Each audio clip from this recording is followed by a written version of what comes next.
En mi último video sobre bicicletas eléctricas, el video de prototipado de la e-bike 4.0, diseñé y prototipé el soporte del motor, que montaría el motor justo detrás del tija del sillín aquí y delante de la rueda trasera, así como el brazo para la polea loca para mantener la banda elevada y alejada del cuadro trasero. Ahora, en el video de esta semana voy a diseñar y fabricar la polea grande para la rueda trasera. Ahora, en mis modelos de bicicleta eléctrica versión 1, versión 2 y versión 3, la polea grande en la rueda trasera era completamente impresa en 3D y de hecho estaba montada en la rueda trasera con un cable, atándola a los radios mediante 16 puntos de montaje diferentes, lo que distribuía la carga bastante bien, pero aún así ejercía una fuerza lateral no deseada en todos los radios. Ahora, como esta bicicleta tiene freno de disco, quiero utilizar el punto de montaje del freno de disco, principalmente porque obviamente es un punto muy fuerte en la rueda y el buje. Porque, ya sabes, tiene que detener la bicicleta muy rápido. Así que si está diseñado para detener la bicicleta muy rápido, seguramente debería poder funcionar bien al revés y poder acelerar la bicicleta muy rápido, ¿no? El único problema de tener el freno de disco en la rueda trasera es que no deja mucho espacio para que la polea encaje. No es tanto el freno de disco, es más la pinza, porque la pinza pasa muy cerca de los radios, así que voy a tener que meter una polea ahí de alguna manera sin, ya sabes, usar los radios como punto de montaje. Así que creo que lo que voy a hacer es mostrarte las limitaciones de espacio entre la pinza y los radios, y luego mostrarte cómo voy a resolver el diseño y finalmente fabricarlo. Vamos. Esta es una bicicleta que usé para las versiones anteriores de bicicleta eléctrica, y como puedes ver, había mucho espacio entre el cuadro y la rueda, lo que facilitaba montar una polea. Sin embargo, en la nueva bicicleta hay un freno de disco en este lado de la rueda, lo que reduce bastante el espacio utilizable. No es necesariamente el disco en sí el problema, sino la pinza del freno, que deja alrededor de 6 milímetros de espacio entre los radios y el freno. Como no quiero usar los radios para reforzar estructuralmente la polea, tendrá que estar hecha de algo más resistente que solo plástico impreso en 3 dimensiones. Y también me di cuenta de que los radios de la bicicleta anterior son bastante más gruesos que estos, así que tal vez por eso me funcionó durante tanto tiempo. De hecho, ya he cambiado el diseño de esta polea 3 veces por varias razones, pero principalmente por la facilidad de montarla en el buje de disco. Hay muy poco espacio para montar una polea en el extremo de los mismos tornillos que sujetan el disco, así que diseñé una placa que se monta en el lado opuesto del disco y permite que los tornillos pasen a través del disco. Esto no pone ninguna carga no deseada en el disco, aparte de una fuerza de sujeción que debería ayudar a reforzarlo. La siguiente etapa fue cortar las piezas de aluminio en mi router CNC, lo cual no había hecho antes. Como el aluminio es más difícil de cortar que la madera que he estado cortando antes, elevé la cama de corte para reducir cualquier fuerza lateral no deseada en el motor y el pórtico. Luego fijé la lámina de aluminio a la cama usando 4 tornillos y procedí a configurar la máquina como de costumbre. Antes de esto, investigué mucho sobre diferentes brocas de corte, avances y velocidades. Creo que probé entre 4 y 5 calculadoras diferentes de avances y velocidades antes de encontrar un resultado que me pareciera correcto. Voy a agregar la información de avances y velocidades en la descripción de este video. Así que aquí va el primer corte.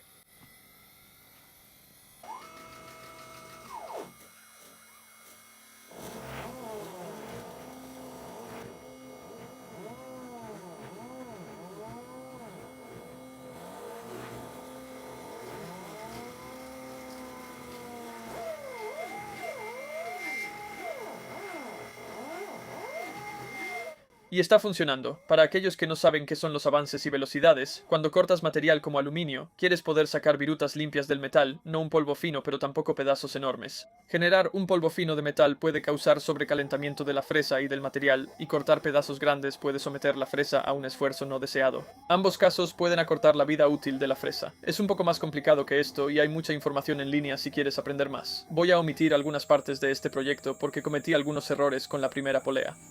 Básicamente, quería cortar el anillo exterior de la polea y sus radios en una sola pieza. Luego, doblar el radio de la polea para que evitara la pinza de freno, pero resultó ser bastante difícil doblar los radios de la polea de manera uniforme, al mismo ángulo correcto. El montaje de la polea funciona bien con la solución de sujeción a través del disco, usando los dos separadores de 6 milímetros para desplazarla lo más lejos posible del disco. Sin embargo, cuando se montó en la bicicleta, no giraba bien centrada debido a los radios mal doblados. La solución final a la que llegué fue cortar los radios de la polea individualmente, lo que me permitiría hacer un prototipo de uno solo y doblarlo hasta que encajara correctamente en la rueda.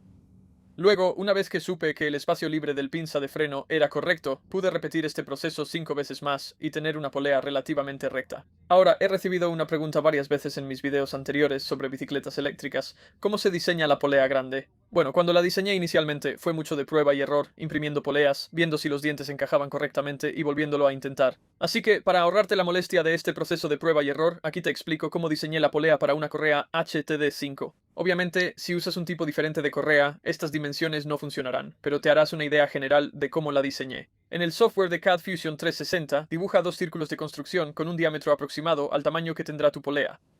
Cualquier medida entre 100 y 300 milímetros funcionará, solo no la hagas de 5000 milímetros o de 2 milímetros. Luego dibuja una línea de construcción horizontal desde el centro hasta el círculo exterior y otra línea de construcción en un ángulo leve.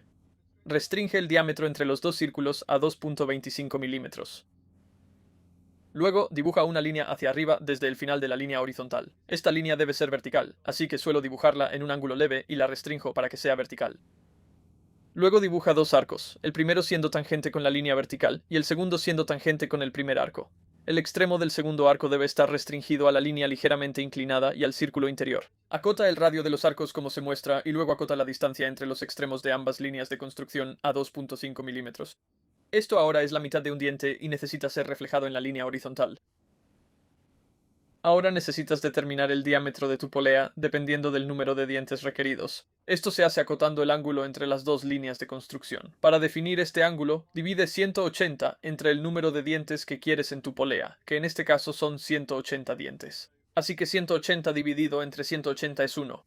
Por lo tanto, este ángulo es de 1 grado y el círculo debería ajustar automáticamente su diámetro. En este caso, el diámetro es aproximadamente 286.5 milímetros. Luego necesitas hacer que aparezcan los otros 179 dientes usando la herramienta de patrón circular y seleccionando los componentes individuales del diente, así como el punto central del círculo. Luego ingresa el número de dientes que necesitas y haz clic en OK. Ahí lo tienes, un boceto para una polea de 180 dientes. Ahora puedes extruirlo y hacer lo que quieras con él. En cuanto a la impresión, hay dos configuraciones principales que se requieren para lograr un buen ajuste entre el diente y la correa. La primera es imprimir con solo dos paredes exteriores y la segunda es imprimir estas dos paredes comenzando por la pared exterior. Y necesitas tener una impresora bastante bien calibrada para una polea de este tamaño, porque si la correa no encaja correctamente puede causar todo tipo de problemas. Una vez que estuve satisfecho con el diseño, procedí a imprimir el anillo de la polea usando plástico PETG de mi patrocinador de filamento, 3D Prints UK. Esto se imprimió con un 50% de relleno, para asegurarme de que fuera lo suficientemente fuerte como para mantener su forma una vez en la bicicleta. Después, solo fue cuestión de ensamblar todas las piezas y montarlas en la bicicleta.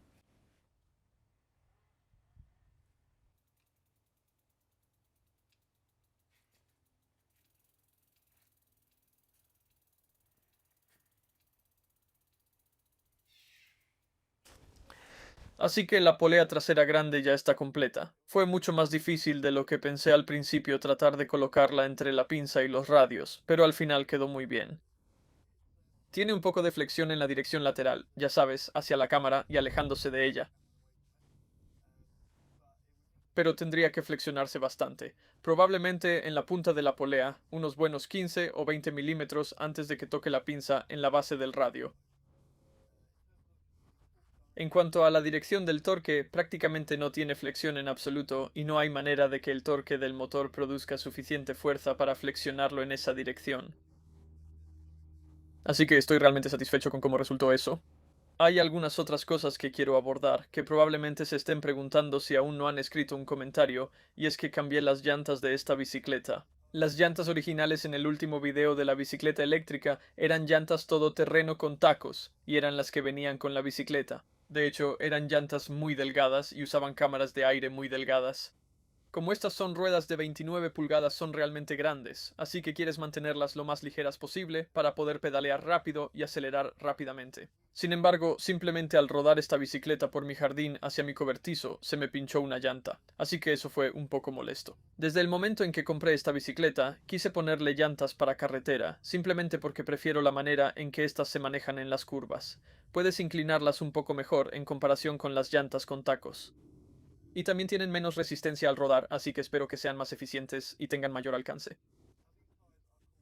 Ahora, estas llantas se llaman Schwalbe Marathon Plus. Son llantas bastante buenas. Creo que cuestan 25 libras cada una.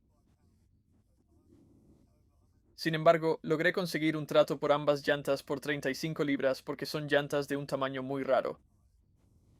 Son llantas de 47 milímetros de ancho, 700C, así que son llantas 47 por 622. Así que básicamente son llantas de carretera muy anchas. Y obviamente nadie las estaba comprando, así que compré un juego para esta bicicleta. Estas llantas también tienen una capa gruesa de goma, creo que es goma, para evitar ponchaduras. Y he visto algunas reseñas donde la gente dice que ha recorrido 4000 millas con estas llantas sin problemas de ponchaduras ni de desgaste. Además, también dicen que están listas para bicicletas eléctricas hasta 50 km por hora, pero esta bicicleta podría ir un poco más rápido, así que tal vez deba tener cuidado con eso. La otra cosa que quiero mencionar es que algunos de ustedes quizás se dieron cuenta por mi último video de bicicleta eléctrica que mencioné que iba a hacer una relación de polea de creo que era 18:1 o 18.3:1, así que eso sería una polea de 12 dientes en el motor, que mueve una polea de 220 dientes en la rueda. Sin embargo, en este video probablemente notaron que dije que estoy poniendo una polea de 180 dientes en la rueda, y eso es porque cambié completamente el diseño de esta bicicleta eléctrica. De hecho, voy a hacer una reducción en dos etapas en la correa. Así que en lugar de usar una polea de 12 dientes a una de 220 dientes, voy a usar una polea de 20 dientes a una polea de 40 dientes. Luego una polea de 20 dientes a una polea de 180 dientes. Explicaré las razones de esto en mi próximo video sobre bicicletas eléctricas, pero básicamente es para reducir cuánto se dobla la correa. Cuando la correa se dobla alrededor de una polea, genera bastante resistencia. Y usar una polea tan pequeña en el motor probablemente va a causar problemas de resistencia cuando la banda se doble alrededor de ella. No solo eso, sino que con mi última versión de bicicleta eléctrica tuve que tener la banda muy apretada para evitar que se saltara en la polea del motor.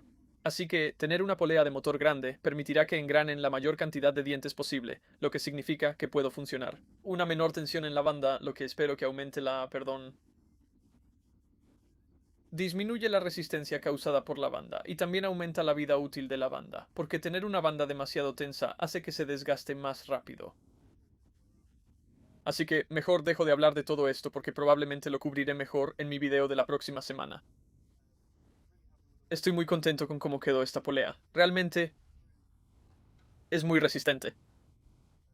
Gira muy bien y sin bambolearse y no toca la pinza de freno. Todo bien. Me gustaría agradecerte mucho por ver el video. Si te gustó, por favor deja tu me gusta. Si eres nuevo en mi canal, por favor suscríbete. Un enorme, enorme agradecimiento a todos mis mecenas por apoyarme. Ustedes hacen posibles estos videos semanales y no podría hacerlo sin ustedes. Así que muchísimas gracias por eso. Y supongo que eso es todo. Nos vemos la próxima semana. Adiós.